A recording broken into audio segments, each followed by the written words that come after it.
ጓደኛሞቹ ከዕለታት አንድ ቀን እጅግ በጣም የሚዋደዱ ሁለት ጓደኛሞች ነበሩ። አንደኛው ቤንያሚን ሲባል ሌላኛው ደግሞ አሞን ይባላል። ለብዙ ጊዜ አንድ ላይ በስራቸውም በኑሮም ውጣ ውረድ አብረው በመደጋገፍ ኖረዋል። ቤንያሚን ብቻውን ስለሚኖር ብዙ ገንዘብ ማጠራቀም ችሎ ነበር። በተቃራኒው አሞን ደግሞ 3 ልጆች ብቻውን የሚያሳድግ በመሆኑ ምንም ቢደክም ቢታትር ቢሳቢስቲን ማጠራቀም ሳይችል በድህነት ኑሮውን ይገፋ ነበር። ታዲያ ቤንያሚን የጓደኛው ሁኔታ ስለሚሰማው በተደጋጋሚ አሞንን ይረዳው ነበር። ከሁሉም በላይ የ3 ልጆቹ ነገር አይሆኑለትም ነበር። እነሱም ደግነቱን ስለሚያዩ በጣም ነበር የሚወዱት። ስማቸውም አልቤቶ፣ ቤኪና ካረን ይባል ነበር። አንድ ቀን ታዲያ ቤንያሚን ራቅ ወዳለ ቦታ መሄድ ግድ የሆነበትና በብዙ ድካምና ጥረት ያጠራቀመውን ገንዘብ የሚጠብቀው ሰው ሳይኖር ጥሎ መሄድ የሌባ ሲሳይ ማድረግ እንደሆነ አሰበ። እናም ወዳጁ አሞን ጋር ለማስቀመጥ ወሰነ። ሩቅ መንገድ ለመሄድ አስቤ ነበር አሞን። ለረጅም ዘመን ያጠራቀምኩትን ጥቂት ገንዘብ ነበረኝ። እስክመለስ እንኳ ካንተ ጋር ቢሆንልኝ ምን ይመስልሃል? አለው። ምን ችግር አለው ወዳጄ? ለአንተ ያልሆነ ለማን ሊሆን ነው? ሲል መለሰለት። እንዳንተ ያለ ጥሩ ወዳጅ ስላለኝ በጣም ደስ ይለኛል አለው። እኔ ያለው አታስብ፣ ስጋት አይግባ ወንድሜ ብሎት ተቀበለው። ቤንያሚን ወዳጁን ተሰናብቶ ጉዞውን ጀመረ። ቤት የቀረው አሞን በጉጉት ተወጠረ። እናም ገንዘብ ማስቀመጫውን ሊከፍት ሞከረ። በሚያንጸባርቁ የወርቅ ሳንቲሞች የተሞላው ሳጥን ጠረጴዛው ላይ ተንጋለለ። የሚያንጸባርቁት የወርቅ ሳንቲሞች የአሞንን ልብ ጎተጎቱት። ሲንኮሸኮሹ ነፍሱ በጉጉት ቀለጠች። በእጁ የገባውን ነጸብራቅ እያሻሸ የሀብት ጣሪያ መሆኑን ሲያስብ በሳቅ ፈገግ አለ። መጥፎ ምኞትን በልቡ ሞላ። ያ መጥፎ ምኞት ለጓደኛው ታማኝ እንዳይሆን አደረገው። ሆኖም ገንዘቡን ለመውሰድ ወሰነ። ከዚያም ሳጥኑን በከሰል ሞልቶ አስቀመጠው። ቤንያሚን ከመንገድ እንደተመለሰ ሊያገኘው መጣ። ወዳጄ እንዴት ነህ? ከሄድኩበት መጥቻለሁ አለው። ጓዴ፣ አንድ በጣም የሚያሳዝን ነገር ተፈጥሯል። አንተ በሄድክ በነጋታው የወርቅ ሳንቲሞቹ በሙሉ ወደ ከሰል ተለውጠው አገኘዋቸው አለው። ቤንያሚን እጅግ በጣም ደነገጠ። ሳጥኑን ቢያየው በከሰል ተሞልቶ ነበር። እንዴ፣ ወርቅ ወደ ከሰል ተለወጠ የሚባል ነገር ሰምቼ አላውቅም አለው። በዐይነ ልታየው ትችላለህ ቤንያሚን፣ እኔ በጣም ነው ግራ የገባኝ ብሎ መለሰለት። ከዛም እርግጠኛ ነኝ ይሄ ሰው ወርቁን በከሰል ለውጦብኛል። ምን ማድረግ ይሻላል? ምንም ማረጋገጫ ሳይኖር ዝም ብዬ ብቸካቸክ መፍትሄ አይኖረውም። ቢያንስ ከልጆቹ ጋር መለያየት የለብኝም ሲል በውስጡ አሰላሰለ። እንግዲህ በጣም አዝናለሁ፣ ይኸው ነው እውነቱ አለ አሞን። ቤንያሚን ሞኝ ነው የተባለውን የሚያምን ነገሩን በደንብ ተረድቶታል። አንድም አሞን የተናገረውን ነገር አላመነውም። እጅግ በጣም ግን በሆነው ነገር አዘነ። በከሰል የተሞላውን ሙዳይ ይዞ ወደ ቤቱ ከመመለስ በቀር ቤንያሚን ምንም እንዳልተፈጠረ በነጋታው ለአሞን ለልጆቹም የተለወጠ ፊት አላሳያቸውም። ዝም ብሎ ስለ ሙዳዩ ሳያነሳ የየዕለት ሥራቸውን አግዞ በደስታ ተጫውቶ ምግብ አብሯቸው ይመገብ ጀመር። እያደር አሞን ቤንያሚን የተፈጠረውን ነገር እንደረሳው አሰበ። ነገር ግን ከጥቂት ጊዜ በኋላ ራሱ ራቅ ወዳለ ቦታ መሄድ አስቦ ልጆቹን የት እንደሚያደርጋቸው ግራ ገባው። ልጆቼን ግን ያለ ተመልካች እንዴት ነው መተው የሚችለው? አንድ ነገር ቢሆንብኝስ? ቤንያሚንን ብጠይቀው ይሻላል።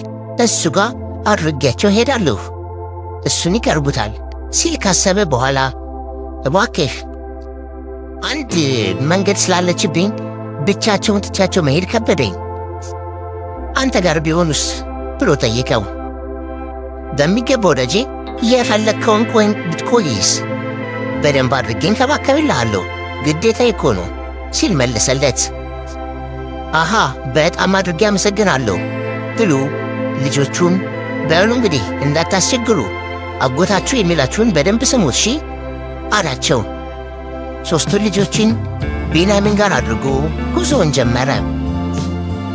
ወይ በሩን ልዝጋ፣ ከዛ የሚበላል አዘጋጅላችሁ ሲል እኔ ልዝጋ አባቴ?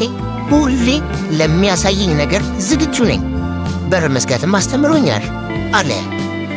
እዛም ሌላኛዋ ስለ እኔ ደግሞ ልንገርህ፣ እኔ ሁሌ ቤት አጸዳለሁ፣ ስጠኝ እኔ ልወልውልልህ አለችው።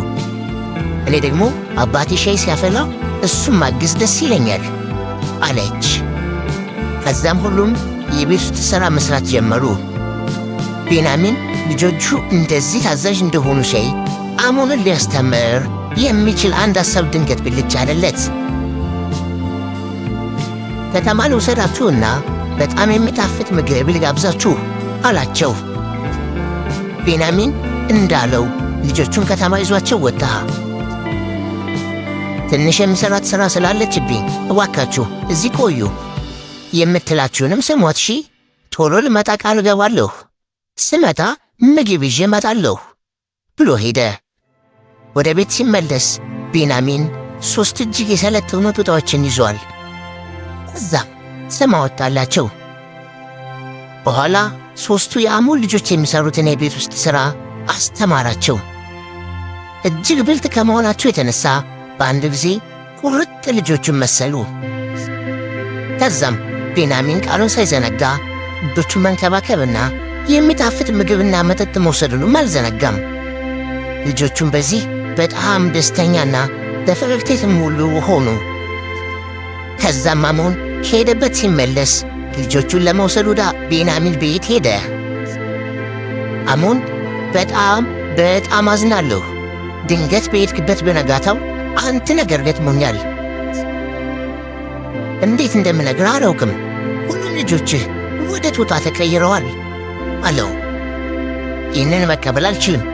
እንዴት ልጆቼን ወደ ጦጣ ተቀይረዋል ትለኛለህ? የማይሆን ነገር ነው አለው። እኔም እኮ ግራ ገባኝ። ያው እውነቱን ግባና የው አለው። የፈጣሪ አለ አልቤርቶ፣ የት ነህ? ና በር ዝጋ አለው። ልክ እንደ ሰው ነው የሚዘጋው ሲል መለሰለት። አልቤርቶም እንደዚህ ነው የሚዘጋው አለ አባታቸው። ወይ ጣጣ፣ ምን ጉድ ውስጥ ነው የገባሁት? ከዛም አሞን ጦጣዎች ሲያዛቸው እንደ ልጆቹ ይታዘዙ ነበር። እንደው በሕልሜ ነው በለኝ። ወይ ልጆቼ፣ ቢንያሚን ላይ በሠራሁት ነገር ይሁን ፈጣሪ እንዲህ የሚቀጣኝ? ምን ጣጣ ነው ማለት ጀመረ። እነዚያ የወርቅ ሳንቲሞች ወደ ከሰል እንደተቀየሩት ማለት እኮ ነው ወንድሜ ሲለው ወጣ ሆነው ጠበቁኝ ብሎ ማልቀስ ጀመረ። ቢንያሚን የወርቁ ሳንቲሞች ወደ ድንጋይ አልተቀየሩም፣ እኔ ነኝ ተንገብግቤ የወሰድኳቸው። አሁን የሚሰማኝን ጸጸት መግለጽ አልችልም። ልጆችን ጦጣ አረገብኝ ብሎ ማልቀስ ጀመረ። ይህን ጊዜ ቢንያሚን ይህንን መስማት በመቻሌ ተደስቻለሁ፣ አንዳቸውም ወደ ጦጣ አልተቀየሩም፣ ሁሉም ጤነኛ እንደሆኑ ዘመዴ ጋር ነው ያሉት፣ ይኸው ነው እውነቱ አለው። ወይኔ ወንድሜ በድዬሃለሁ፣ ይቅር በለኝ፣ በመንገው ገፌ ነው። አሁኑኑ ሁሉንም የወርቅ ሳንቲም እመልሳለሁ፣ ልጆቼ ጋር ብቻ ውሰደኝ አለው። አባቴ መጣህ? በጣም እኮ ነው ናፈከን። አሁን ደግሞ ቆንጆ ሻይ አፈላልሃለሁ። ምን ይዘህልን ግን መጣህ? መጫወቻ? ምን አመጣህልን? እያሉ በተራ ጠየቁት። የእኔ ልጆች በጣም አምሮባችኋል አላቸው። ቢንያሚን ምርጥ አጎታችን ነው፣ በጣም ነው የተንከባከበን፣ ደግሞ ደስ የሚል ቤት ወሰደን፣ የሚጣፍጥ ምግብን ጋበዘን አሉት። አሞን ቢንያሚን ምሕረት ሲያደርግለት አይቶ በጣም አመሰገነው። ከዛም አሞን በሳጥን ያስቀመጠውን የወርቅ ሳጥን ይዞ ተመለሰ።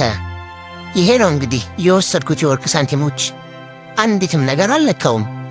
የሚጠቅመኝን ትምህርት አግኝቻለሁ። ሙሉ በሙሉ ይቅር እንዳልከኝ ተስፋ አድርጋለሁ አለው። ለእኔ ችግር የለም ይቅር እልሃለሁ፣ ጓደኛሞች ሆነን ምን ከተናለን ሲል መለሰለት። በጣም ነው የማመሰግነው አለ አሞን። ሁለቱም ደስተኞች ሆኑ።